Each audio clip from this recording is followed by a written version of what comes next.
સુરેશભાઈ રાઠોડ જનકલ્યાણ પ્રમુખ એનટીડીએનટી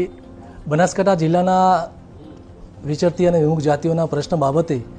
છેલ્લા 2021થી પેન્ડિંગમાં આ પ્રશ્ન નટ અને મદારીઓનો પ્રશ્ન અટવાયેલો હતો અને 2021થી 2023માં જે લોકોને 12 લોકોને જે પ્લોટનો પ્રશ્ન હતો તેમાં પાણીના વેણના કારણે જગ્યાના ફેરફાર કરવાનો પ્રશ્ન ઉપસ્થિત બન્યો. એમાં જિલ્લા કલેક્ટર સાહેબ પણ હકારાત્મક પોઝિટિવ અભિગમ ભગવી અને એસડીએમ સાહેબ, મામલતદાર સાહેબ,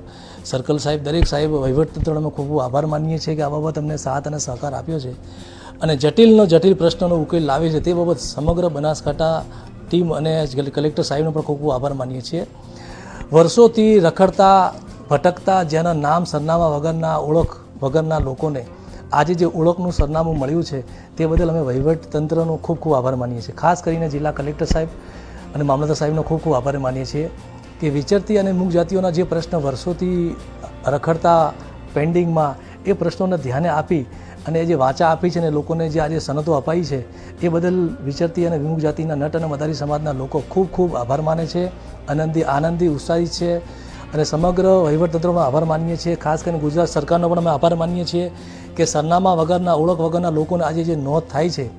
ગામે લોકોને જે આજે લાભ મળે છે, એમાં બનાસકાંઠા જે પછાત વિસ્તાર ગણાય છે નટ અને મદારીઓનો, એમાં જે આજે એમનો લોકોને જે લાભ મળ્યો છે તે ખરેખર દિલથી અમે આભાર માનીએ છીએ અને ભવિષ્યમાં પણ આવા સમાજના લોકોને વહીવટતંત્ર સાથ અને સહકાર આપશે તેવી અપેક્ષા રાખીએ છીએ.